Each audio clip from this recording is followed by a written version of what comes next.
Hi, this is Scott Hembrough, and we're continuing on building a book of business.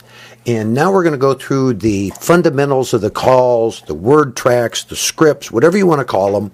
But keep in mind that a word track is a guide. It's a starting point. It's a foundation to build from that you can then personalize a little bit to put your own personality into it. But before you ever even begin, it's about preparation. Look at the CRM product. Look at the information that you know about this customer. See where they live. If you know somebody in that area, don't be afraid to look them up on Facebook. Look them up on Google. Look them up on Twitter. See if there's anything out there on the internet. There's a zillion places that you can look people up that you can try to find some sort of a common ground. So first of all, let's start with an outline. Let's go through the basic steps, the 6 steps of a good, solid, fundamental call. And, obviously we're going to start with an introduction, introducing yourself. And you want to be very slow at this, very distinct. Don't talk too fast at the very beginning. And then just sort of a very, very, this is where you'll go on to step 2, which will be some small talk, which will be the purpose for your call with the previous customer. You just, hey, we haven't spoken in a while. With an orphan owner, you want to introduce yourself because that salesperson is gone. You can put some small talk in at this point inside. Step 3 is probably one of the most valuable and untapped opportunities, and that's where we start prospecting households. We gather information on the second car they own, the third car they own. This is where you pick up the majority of business on a call like this. The average American family has 2.25 vehicles on it. As salespeople, we make a mistake and we follow up on the unit itself. We don't follow up on a household and all the vehicles, all the drivers, and who's most likely to be in the market next. Step 4, gather some information. See if you can, pick up an email address if you don't have it. Pick up a cell phone number if you don't have it. See if they're involved in Facebook, that you can get them to follow you, follow them. Keep tabs on what they're doing. Number 5, ask for referrals. You can never ask too often for referrals. And number 6 is ending on a benefit on the call right there. So let's go through the first call, which would be calling a previous customer. Hi, Mr. Jones. This is Scott Hembrough from ABC Motors. And, we haven't spoken in a while, and I just wanted to check in and see how things are going. And then, put some small talk in there. If you know something about their kids, know something about themselves, bring that up at that point in time. That's why it's so imperative that you keep good notes. So from call to call to call, you can build upon information that you've picked up on before. Now I know that you're pretty well set with that 2010 Silverado I sold you. Now, is that the only vehicle in your household?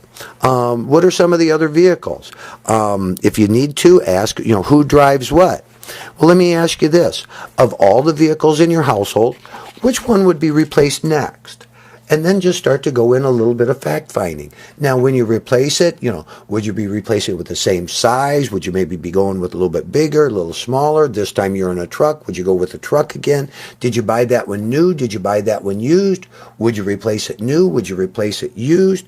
You're just doing some fact-finding at that point in time. If possible, try to give them a reason why there would be a benefit for them looking right now. If you can come up with a car in mind that you have in stock at this point in time. Based upon their answers, if they're giving you short, curt answers, you might want to bail off of the call at this point in time. Otherwise, this is where you want to start picking up an email address. Find out if they're on Google. Great way of asking for email addresses is, hey, Mr. Customer, I see where I don't have an email address from you. What I would like to do is make certain that you're receiving all of the service discount coupons, which we send out to our email customers. What's the best email address to send these to you at? And don't ask for the email address. Give them a benefit to giving it to you, and then just ask, what is the best email address to send these to? Then if we want to ask for referrals, then you need to set it up right. May I ask you a small favor? Most of my business is repeat from, satisfied customers like yourself, or referrals from satisfied customers. Who do you know? Maybe a friend, maybe a relative, maybe a neighbor, maybe someone you work with that today or down the road may be considering replacing their vehicle with a new or used car or truck. And then you shut up, put the pressure on them.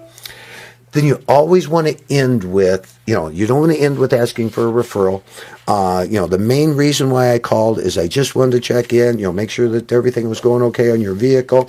I'll be talking to you from time to time, but in the meantime, if there's any way I can help, don't hesitate to call. Have a great day, and I'll be talking to you down the road. Take care. Bye-bye. So that is a previous customer call. Now, for an orphan owner call, it's a very similar call, just we have a different benefit at the beginning. So, hi, is this Mr. Jones? Mr. Jones, I hope I'm not interrupting anything. This is Scott Hembrough from ABC Motors. And the reason why I'm calling is that the salesperson that sold you your 2010 Silverado, you do try to plug in the vehicle that they want so they know that it's more personalized. So the salesperson that sold you your 2010 Camry isn't with the dealership, and I wanted to call and introduce myself and let you know that I'd be happy to help you out with any of your automotive needs. Now, based upon how long this customer has been in your owner base, if it's just a customer that you're following up from a year ago, you may not want to ask it. But if it's a customer that you're calling from 3 years ago or 4 years ago, you may want to ask, now, do you still have that? Has it been a pretty good vehicle for you? Have you been using our service department to get your service work done? Okay, now, do you have something to write with? I'd like you to write my name down, and you want to go very slow here. Again, it's Scott Hembrough, and Scott's pretty easy, or Dave's pretty easy, but let me spell my last name for you. Go very, very slow, and then you can also add a nice little personal touch. And let me do this. Let me give you my personal cell phone number so you can reach me direct at any time that I might be able to help you out with. Now, I know that you're probably pretty well set with that 2010 Silverado. Is that the only vehicle in your household? Again, prospect households. This is where you're going to pick up the additional business.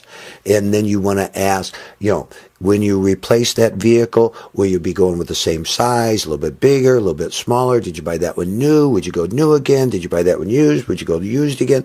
And if possible, try to come up with some urgency. You have a vehicle right now. Too bad that they aren't in the market, because boy, you could sure save them a lot of money on an absolutely stellar vehicle.